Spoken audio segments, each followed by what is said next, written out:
Aduh, aku deg-degan ya mau interview kerja, aku harus gimana? Pakai baju apa? Terus ntar pertanyaannya apa aja ya? Dan gimana cara jawabnya? Eits, tenang-tenang, nggak usah panik, karena di video ini kita mau ngebahas tips etika penting saat ngelamar kerja. Penasaran kan? Let's check this out. Kita nggak bisa milih untuk dilahirkan dari rahim siapa. Tapi terlepas dari siapapun orang tua kita, latar belakang sosial ekonomi dan budaya kita, harisenin.com percaya, kesuksesan itu adalah hak setiap anak bangsa.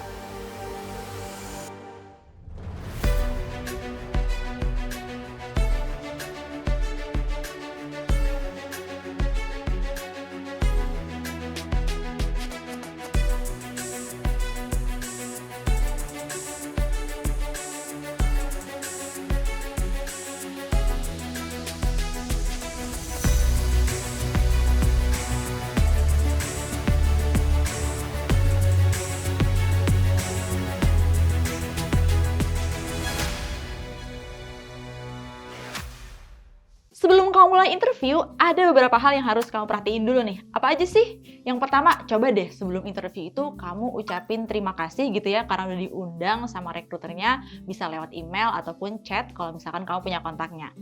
Nggak cuma itu doang, kamu bisa loh mulai coba connect gitu di LinkedIn. Coba kamu misalkan tahu nama rekruternya, cari deh di LinkedIn profilnya dan coba connect. Atau kalau bukan rekruter, bisa juga usernya gitu ya. Jadi tergantung nih posisi apa sih yang kamu apply. Misalkan kamu apply sebagai SEO kah gitu ya. Coba cari aja di LinkedIn gitu ya posisinya. Misalkan tadi kamu SEO, berarti cari posisinya marketing manager dan masukin nama perusahaannya. Jadi itu sedikit tips kalau kamu mau connect ya walaupun kamu nggak tahu namanya. Tips selanjutnya, kamu coba deh pelajari job desk terkait posisi yang kamu apply. Jadi dipahami betul kira-kira apa aja sih job desk di posisi ini. Selanjutnya, kamu juga bisa mempelajari tentang perusahaannya, mulai dari visinya, misinya, kemudian biodatanya, udah berapa lama sih perusahaan ini berdiri. Terus di situ kamu bisa lihat visi apa aja yang dimiliki perusahaan. Sebenarnya ini tuh nanti bisa jadi taktik kamu loh pas kamu tuh interview. Jadi jawabannya itu dikaitin sama visi perusahaannya. Tips selanjutnya, kamu juga bisa tahu nih keunggulan apa dan kekurangannya tuh apa sih dari perusahaan ini. Jadi tuh kamu bisa ngejawab juga pas interview. Misalkan kamu ditanya nih kira-kira apa yang akan kamu tawarkan di perusahaan ini gitu ya. Nah, kamu tuh bisa kaitin keunggulan perusahaannya sama jawaban kamu nanti. Itu tadi apa aja sih yang harus kamu lakukan pas sebelum interview. Nah, sekarang kalau pas interview, apa aja Kak yang harus kita siapin? Yang pertama, sesuaiin nih sama kultur perusahaan. Kan tadi aku udah mention, kamu tuh perlu tahu dulu ya perusahaan itu visi misinya, kulturnya apa. Bukan visi misi foya-foya ya. Nah, di sini kamu bisa ngecek kalau misalkan kultur perusahaannya formal ya kan, kamu coba deh pakai pakaian cenderung formal. Jadi pakai kemeja, kalau bisa pakai blazer juga. Tapi kalau misalkan kultur perusahaannya kayaknya nih agak santai gitu ya, kamu bisa pakai yang casual. Jadi formal tuh nggak selalu salah atau casual tuh nggak harus selalu benar. Jadi tergantung ya, disesuaiin sama kultur perusahaannya. Tips selanjutnya nih, kalau kamu interviewnya datang ke tempat on-site, jadi offline ya, bukan online. Kamu harus on time. On time itu bukan berarti interview jam 1, datang sampai jam 1, bukan. Kamu kalau bisa datang tuh 10 menit sebelumnya, 30 menit sebelumnya. Kenapa? Biar kamu tuh nggak gugup, jadi kamu tuh bisa napas dulu gitu ya, bisa lihat-lihat dulu nih kantornya, suasananya kayak apa. Belum lagi nanti kesasar dulu ya kan, kalau misalnya perusahaannya gede kantornya. Nah, jadi antisipasi datang coba mungkin sejam atau 30 menit deh paling telat-telatnya gitu ya sebelum interview.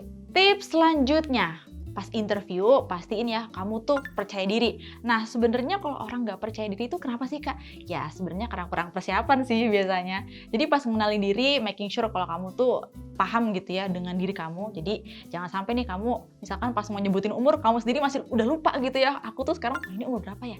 Sebentar Kak aku hitung dulu ya umur aku. Jangan sampai kayak gitu. Terus kalau misalkan kamu menjelaskan tentang diri kamu, misalkan kayak experience sebelumnya nih, pastiin jujur, jangan bohong.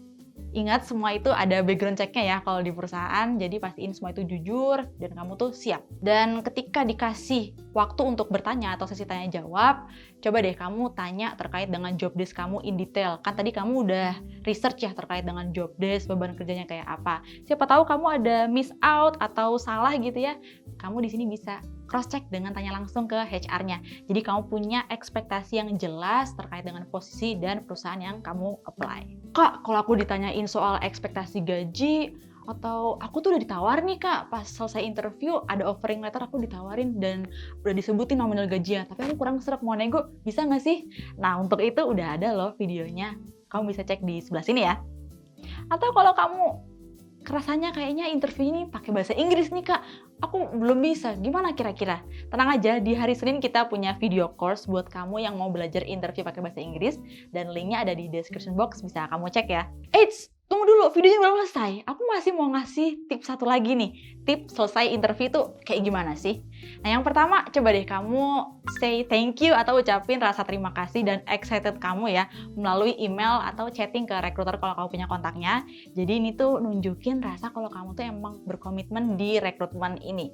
Dan yang kedua, jangan terburu-buru berlebihan gitu ya untuk minta kabar, kapan nih Kak aku bisa dapat kabar next time-nya gitu ya. Bertanya boleh, tapi jangan terkesan terburu-buru. Mungkin kamu bisa tanya kayak gini nih, Kak, kira-kira tahapan setelah ini tuh seperti apa gitu ya, atau tanya aja tahapan rekrutmennya dan berapa lama kira-kira aku bisa menerima informasi lanjutan. Habis itu kamu bisa tunggu sekitar 1-2 minggu ya untuk dapetin jawaban dari rekruter, atau kalau misalkan setelah itu kamu bisa tanya ke rekruter langsung. Tapi sebenarnya nih ada sedikit bocoran, kalau misalkan lebih dari 2 minggu kamu tuh nggak terima follow up, sebenarnya ada kemungkinan kamu tuh nggak diterima atau rekruternya itu nggak interested sama kamu. Yang terakhir ini harus kamu terapkan ya, namanya juga live ya kan, ada upside and down, jadi pastiin banyak berdoa dan imbangi juga dengan berusaha ya kan, jangan cuma doa-doa tapi nggak usaha. Jadi harus diimbangin doa dan usaha, dan jangan gampang puas, jangan apply satu ya kan, apply ke beberapa tempat, sesuaiin sama kemampuan kamu. Semangat buat kamu para job seeker, harus terus semangat dong ya, dan dipraktekin dari semua tips tadi yang aku sampein. Kalau kamu ngerasa video ini bermanfaat, coba dong di-share videonya ke teman-teman kamu. Jangan lupa like, subscribe, dan nyalain notifikasinya biar kamu itu mendapatkan insight-insight baru lagi dari hari Senin yang pastinya positif. Thank you for watching and see you in the next video. Bye!